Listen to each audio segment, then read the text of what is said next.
Hi, everyone.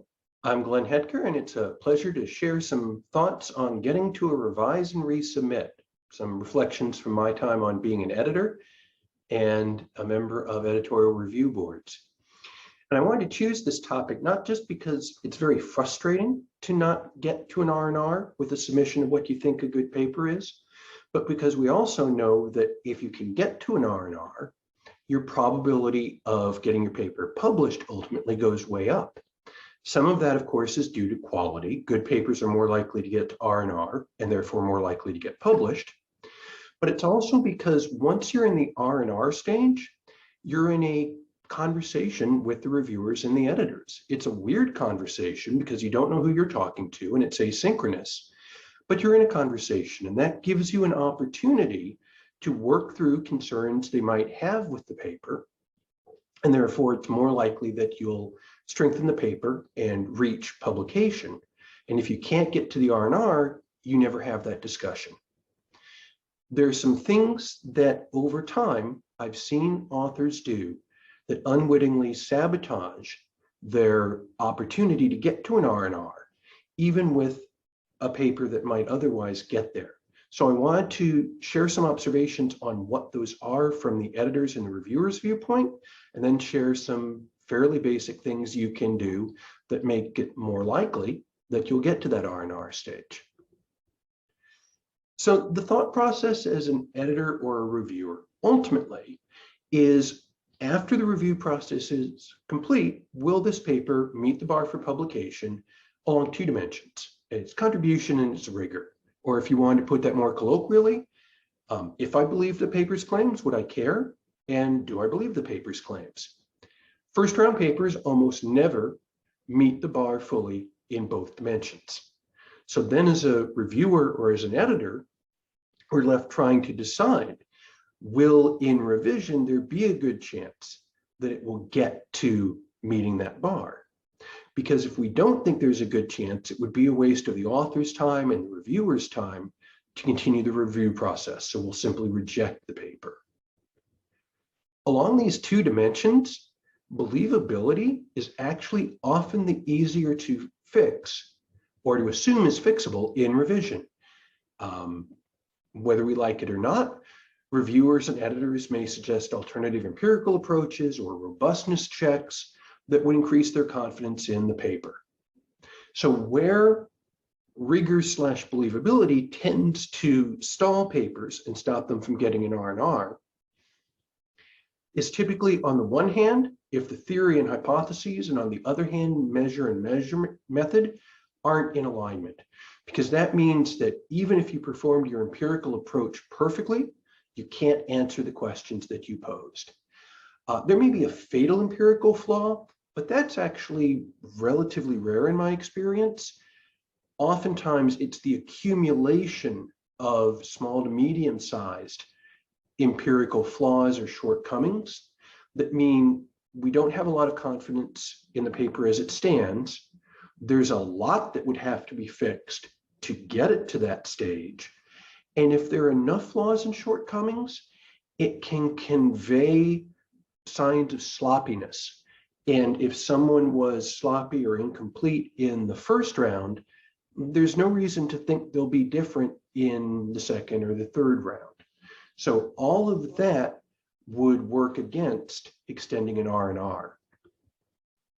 Contribution tends to be much more binary.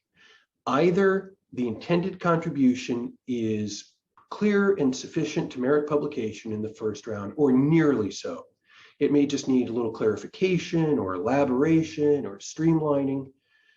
Or on the other hand, it just isn't clear, or it isn't sufficient to merit publication. And if the author can't convey what the paper's contribution is, they're the expert and they're the one who knows what they're trying to accomplish in this paper. So it really isn't appropriate as an editor or a reviewer for us to try and find the hidden contribution in the paper. And experience has shown that if that contribution isn't clear in the first round, it's very unlikely to appear in revision. So if you put all that together, If the contribution is unclear or insufficient, it's really hard to see a path to successful publication, and therefore I'm unlikely to invite or to recommend a revision. If the contribution is clear and sufficient, but I have some concerns about rigor or believability of the paper, but they're not overwhelming, it's more likely that I'll think those could be fixed in revision, and so I'm more likely to invite that. So what does that mean to you as an author? The contribution has to be clear, and it's almost certainly clear to you because you've been working on the papers for so long, but it isn't always written such that it's clear to the reader, and that's on you as an author. This is not the place to be subtle. I think a clear statement of the research question, because that's what tees up the contribution, is important. And I think doing that as a short, direct sentence, not something like this paper studies the behavior of suppliers with, that's kind of broad. We ask if suppliers with ... That is much clearer. And it's not overkill in both the introduction and the discussion to simply specify what the contributions you intend to make are. And the paper makes 3 contributions first, and then introduce each of them in a short, direct sentence that you then elaborate on. It is surprising how often I review or read papers in that early stage where the author hasn't done this, and so it's really hard to see what they think they're contributing. Of course, you also have to establish that the contribution is significant enough to merit publication. In some journals, that's all about advancing theory. In other journals, that's not something you have to do per se, but you do have to meaningfully advance our understanding of a managerially relevant phenomena, either directly or indirectly. So be sure when you read your contributions, is it very clear what is the phenomena that you're trying to increase our understanding of?